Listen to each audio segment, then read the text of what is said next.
According to Richard T.D. George, whistleblowing as the instance of reporting improper activities to an appropriate person.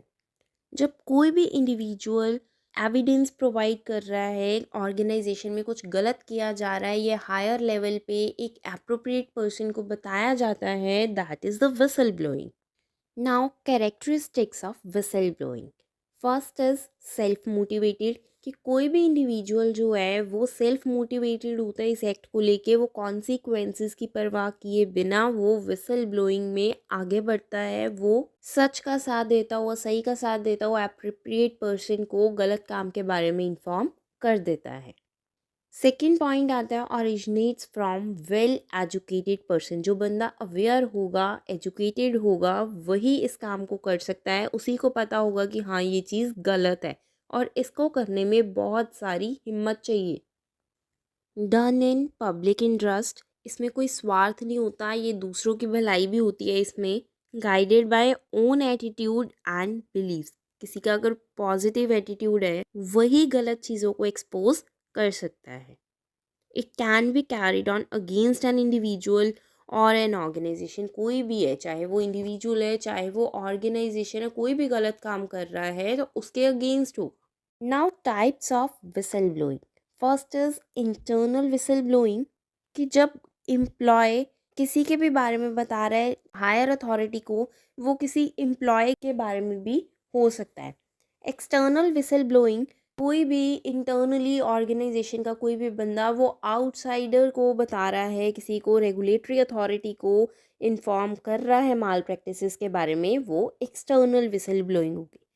Next is personal whistle blowing. अगर किसी person के against गलत किया जा रहा है, उसके साथ कुछ बुरा हो रहा है, वो विसल ब्लो कर रहा है, तो वो अपने पर्सनल इंटरेस्ट में जब कर रहा है तो वो पर्सनल विसल ब्लोइंग होगी.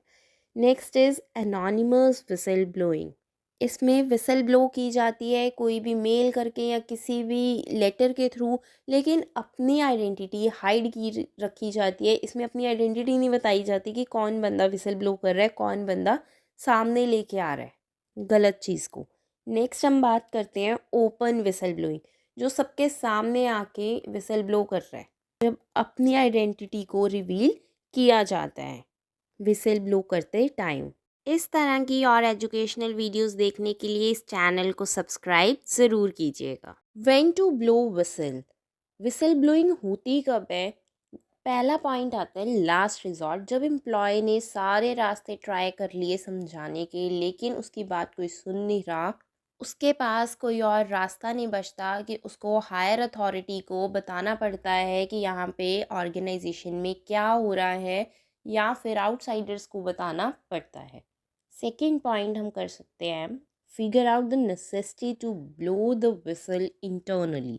इंटरनल विसल ब्लोइंग से कंपनी को एक अपॉर्चुनिटी मिल जाती है कि वो जल्दी से उस इशू को एड्रेस कर सके, उस प्रॉब्लम को सॉल्व कर सके. बहुत सारी कंपनीज विसल ब्लोइंग पॉलिसीज़ बनाती हैं, एनकरेज करती हैं अपने एम्प्लॉयज़ को, ताकि वो जो भी गलत हो रहा है ऑर्गेनाइजेशन में उसको हाईलाइट कर सकें. Third point is availability of facts. जब एक बंदे को सारे फैक्ट्स इकट्ठे हो गए, सारे एविडेंसेस इकट्ठे हो गए, उस टाइम पे वो विसल ब्लोइंग कर सकता है. Next is appropriate method. एक बार विसल ब्लोअर को सारे फैक्ट्स एविडेंसेस मिल जाते हैं तो फिर उसे देखना चाहिए उसे किस तरह से एक्सपोज करना है जो भी गलत हो रहा है ऑर्गेनाइजेशन में. क्या वो सबके सामने जाके बता सकता है सच, या फिर मेल कर सकता है, या फिर कोई और रास्ता. Advantages of whistle blowing policy. Confidence among the staff members gain किया जाता है. अगर कुछ भी गलत कंडक्ट किया जा रहा है, कुछ भी मिसकंडक्ट, कुछ भी गलत एक्टिविटीज़ हो रही हैं ऑर्गेनाइजेशन में, वो रिपोर्ट की जाएगी. इस वजह से एक ओपन कम्युनिकेशन का कल्चर बिल्डअप होता है ऑर्गेनाइजेशन में. ओपनली रिपोर्टिंग की जाती है अनएथिकल इश्यूज़ की. सेकेंड हम बात करते हैं बेटर एम्प्लॉयर एम्प्लॉय रिलेशनशिप. अब एम्प्लॉयर एम्प्लॉय को कह रहा है अगर तुम्हें कोई भी प्रॉब्लम है, कुछ भी गलत हो रहा है, तुम आगे डायरेक्टली मुझे बता सकते हो, तुम मुझे मेल कर सकते हो. तो इससे एम्प्लॉयर एम्प्लॉय रिलेशन जो है वो बेटर होता है. एम्प्लॉय को लगता है कि मुझे सपोर्ट मिल रहा है. ओपन कम्युनिकेशन का कल्चर डेवलप होता है, कुछ भी गलत हो रहा है रिपोर्टिंग डायरेक्टली की जा रही है। नंबर 4 पे नेसेसिटी एज पर लॉ।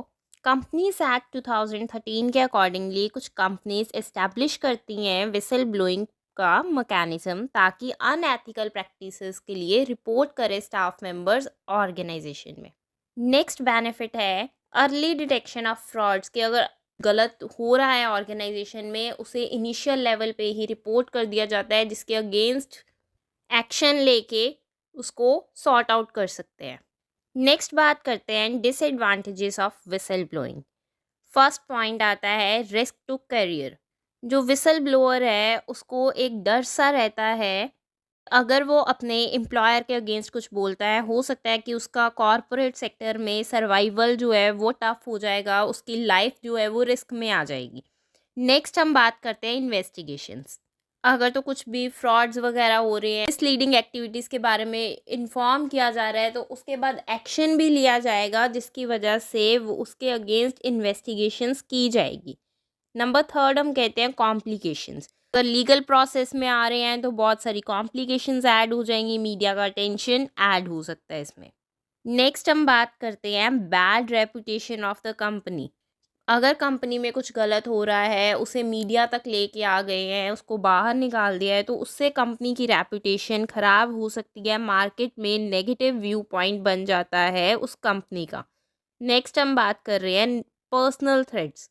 जो विसल ब्लोअर है उसे एक डर सा रहता है कि कहीं उसकी खुद की लाइफ जो है वो खतरे में ना पड़ जाए, अगर वो विसल ब्लो कर रहा है अपने एम्प्लॉयर के अगेंस्ट, ऑर्गेनाइजेशन के against. Importance of whistle blowing policy. First point is protection of the employees of the company.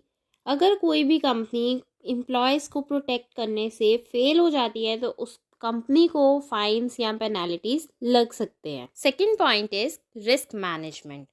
अगर कोई कंपनी में फ्रॉड हो रहा है, कोई स्कैम हो रहा है, तो विसल ब्लोइंग से उस बारे में पता चल सकता है और रिस्क मैनेज हो सकता है।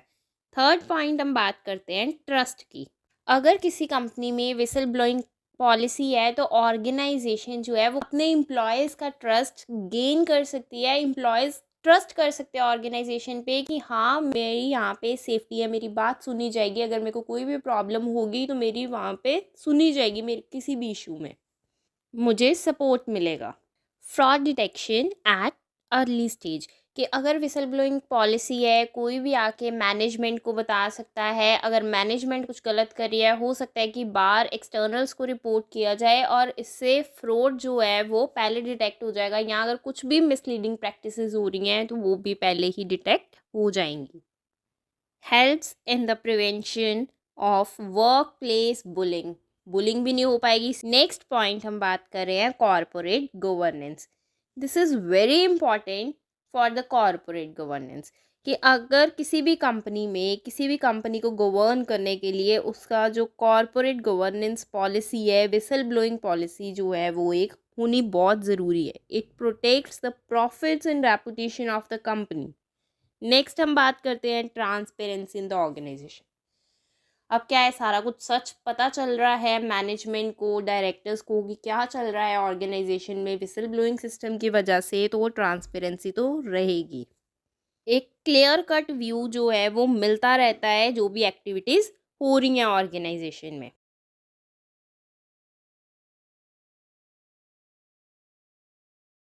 Barriers to whistle blowing. First is lack of confidentiality, कि अगर एक जना दूसरे की बात को बता रहा है, किसी और को, मैनेजमेंट को बताई जा रही है, आउटसाइडर्स को बताई जा रही है, तो दैट मीन्स एम्प्लॉयज़ के लिए कॉन्फिडेंशियलिटी तो रही ही नहीं है।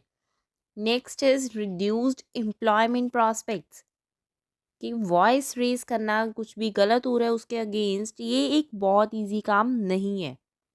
मीडिया इंटरव्यूज़ या फिर गवर्नमेंट इन्वेस्टिगेशंस हो रही हैं, तो इसकी वजह से विसल ब्लोअर की एम्प्लॉयमेंट भी हार्म में जा सकती है। इसमें उसको बहुत ज़्यादा हिम्मत चाहिए आगे आने के लिए। नेक्स्ट हम बात कर रहे थे ट्रस्ट इश्यूज़। कई बार एम्प्लॉयज़ को लगता है कि अगर वो मैनेजमेंट को जाके बताते हैं तो उनकी बात सुनी नहीं जाएगी। नेक्स्ट हम बात कर रहे हैं appropriate feedback is not provided. हो सकता है कि जो एम्प्लॉयर है या अथॉरिटीज़ हैं जिनको भी विसल ब्लोअर सारा कुछ सच बता रहा है, वो प्रॉपर एक्शन ना ले, उसे प्रॉपर फीडबैक ना मिले, उसे बोला जाए कि हाँ तुम झूठ बोल रहे हो, प्रूफ लेके आओ, तो उस केस में उसके लिए कम्युनिकेट करना मुश्किल हो जाएगा, एक गैप बन के रह जाता है। नेक्स्ट पॉइंट आ जाता है lack of awareness of legal protection. Whistle blowers जो हैं वो अवेयर नहीं होते किस तरह से प्रोटेक्ट किया जाए, लीगल लॉज या रेगुलेशंस उनको इतनी ज़्यादा पता नहीं होती किस तरह से वो खड़े हों किसी भी गलत एक्शन के अगेंस्ट। नेक्स्ट हम बात करते हैं bad image of the organisation. अगर ऑर्गेनाइजेशन में कुछ भी गलत हो रहा है, हरासमेंट हो रही है, कुछ भी मिसलीडिंग प्रैक्टिसेस की जा रही हैं, तो इस तरह की सच्चाई अगर आउटसाइडर्स को पता चलती है, मीडिया में आ जाती है, तो ऑर्गेनाइजेशन पे नेगेटिव इम्पैक्ट पड़ता है, उसकी इमेज खराब हो जाती है। Ways to protect whistle blowers. अब विसल ब्लोअर्स को प्रोटेक्ट करने के लिए कौन कौन से तरीके हैं? First is Whistleblower Protection Act 2014. Second is Companies Act 2013. Third is Clause 49 of SEBI Listing Agreement. Whistleblower Protection Act 2014 के अकॉर्डिंगली कोई भी पब्लिक सर्वेंट या नॉन गवर्नमेंटल ऑर्गेनाइजेशन का कोई भी पर्सन विसल ब्लो कर सकता है, लेकिन अगर कोई गलत इन्फॉर्मेशन पास आउट करता है उस केस में उसको भी पनिशमेंट्स या पेनल्टी लग सकती है। जैसे विसल ब्लोअर कॉम्पिटेंट अथॉरिटी को कोई मेल करता है या किसी और तरीके से इंफॉर्मेशन पास आउट करने की कोशिश करता है, तो उसके बाद कॉम्पिटेंट अथॉरिटी फर्दर इंफॉर्मेशन के लिए भी कॉल कर सकती है विसल ब्लोअर को। कॉम्पिटेंट अथॉरिटी के पास राइट्स है, वो विसल ब्लोअर को या फिर जिसके अगेंस्ट एलिगेशंस लगे हैं वो उनमें से किसी को भी इन्वेस्टिगेशन के लिए अपने पास बुला सकती है, उनको नोटिस दे सकती है, एनफोर्स कर सकती है अटेंड होने के लिए। नेक्स्ट हम बात करते हैं कंपनीज एक्ट 2013 की। जितनी भी लिस्टेड कंपनीज हैं 2013 कंपनीज एक्ट के अंडर और वो बोरो कर रहे हैं मनी या पब्लिक डिपॉजिट्स को एक्सेप्ट करते हैं या फिर वो बोरो कर रहे हैं money from the public financial institutions और बैंक से in excess of 50 crore rupees, उनको विसल ब्लोइंग मैकेनिज्म सेटअप करना होगा अपनी ऑर्गेनाइजेशन में डायरेक्टर्स और एम्प्लॉयज़ के वेलफेयर के लिए। बहुत सारी कंपनीज ऐसी हैं जिन्होंने अपनी विसल ब्लोअर पॉलिसीज़ खुद ड्राफ्ट की हैं, जैसे रिलायंस इंडस्ट्रीज़ है, टाटा मोटर्स है, टीसीएस है। नेक्स्ट हम बात करते हैं सैबी लिस्टेड एग्रीमेंट। इन जून 2019 सैबी ने ऑफर किया रिवॉर्ड फॉर द इन्फॉर्मेंट्स जो भी एक्सपोज करेंगे इनसाइडर ट्रेडिंग वायलेशंस को, और वो कितना उनको मिलेगा, जितनी भी मनी कलेक्ट होएगी उसका 10%, और ये रिवॉर्ड 1 करोड़ से ज़्यादा का नहीं हो सकता। ये तीनों ही एग्रीमेंट्स या एक्ट जो हैं ये रॉन्ग डूइंग अगर कुछ भी ऑर्गेनाइजेशन में हो रही है तो उसके अगेंस्ट है, मिसकंडक्ट के अगेंस्ट आवाज़ उठाने के लिए है। डायरेक्टर्स या एम्प्लॉयज़ को एनकरेज करने के लिए है कि वो रिपोर्ट करें अगर कुछ भी मिसकंडक्ट हो रहा है तो। विसल ब्लोअर पॉलिसी एम्प्लॉयज़ को एक अपॉर्चुनिटी प्रोवाइड करती है कि अगर ऑर्गेनाइजेशन में कुछ भी मिसकंडक्ट हो रहा है तो उसकी रिपोर्टिंग ऑर्गेनाइजेशन में मैनेजमेंट को की जा सके। अब बहुत सारे रूल्स, रेगुलेशंस, प्रोसीजर्स, पॉलिसीज़ बनाई गई हैं इस पॉलिसी को चलाने के लिए। How to make whistle blower policy balanced. पहला पॉइंट आता है to protect the whistle blowers, की विसल ब्लोअर को प्रोटेक्ट करना बहुत ज़रूरी है अगर इस पॉलिसी को बैलेंस करना है तो। सेकेंड पॉइंट आ जाता है incentive to whistle blower. Whistle blower को कुछ ना कुछ रिवॉर्ड देना चाहिए उसकी, या फिर एप्रिसिएशन होनी चाहिए कि उसकी वजह से जो भी मिसकंडक्ट हो रहा था ऑर्गेनाइजेशन में वो सबके सामने आ गया है, वो एलिमिनेट हो गया है। थर्ड पॉइंट हम बात कर सकते हैं पब्लिसाइजिंग द विसल ब्लोअर पॉलिसी। जो भी पॉलिसी है मैनेजमेंट की, ऑर्गेनाइजेशन की, वो रीडेबल होनी चाहिए, रेडली अवेलेबल होनी चाहिए स्टेक होल्डर्स को। कोई भी स्टेक होल्डर है वो इजीली उसे वेबसाइट से या मिल जाए कि क्या विसल ब्लोअर पॉलिसी है किस कंपनी की। नेक्स्ट पॉइंट हम बात करते हैं, whistle blower policy should form an integral part of companies policy, की कंपनी की पॉलिसी में से एक होनी चाहिए। इससे इजीली डिटेक्शन हो जाती है, एट अर्ली स्टेज पे डिटेक्शन हो जाती है, कुछ भी फ्रॉड हो रहा है, कोई करप्शन हो रही है, कोई भी गलत काम हो रहा है कॉरपोरेट सेक्टर में। नेक्स्ट हम पॉइंट की बात करते हैं, preparing juniors towards whistle blowing, कि उनको एक ट्रेनिंग मिल जाएगी for the assistant to the staff, कि किस तरह से इनकरेज करना है उनको आगे आके सच बताने के लिए, किस तरह से उनको दूसरों की हेल्प करनी है, विसल ब्लो किस तरह से करनी है अगर कुछ भी गलत हो रहा है ऑर्गेनाइजेशन में। तो नेक्स्ट हम बात कर रहे हैं कॉन्फिडेंशियलिटी की। जो भी विसल ब्लोअर है उसका नेम, उसकी आइडेंटिटी जो है वो सीक्रेट रखनी चाहिए। नेक्स्ट पॉइंट हम बात करते हैं top management support. Top management को विसल ब्लोअर के एफर्ट्स को प्रेस करना चाहिए कि हाँ, उसने मिसकंडक्ट जो भी हो रहा था उसको एग्जिबिट किया है, उसको सबके सामने लेके आया है। नेक्स्ट पॉइंट हम बात करें, different methods to be provided. Telephone के थ्रू हो सकता है, ईमेल के थ्रू हो सकता है, ऑनलाइन मीन से हो सकता है, या फिर कोई ना कोई कंप्लेंट बॉक्स अगर बना हो।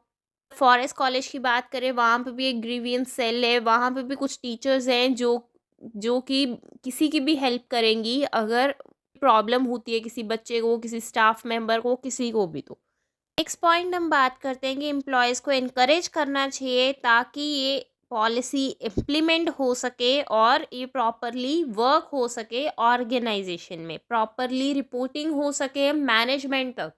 नेक्स्ट हम बात करते हैं एजुकेटिंग अदर स्टेक होल्डर्स।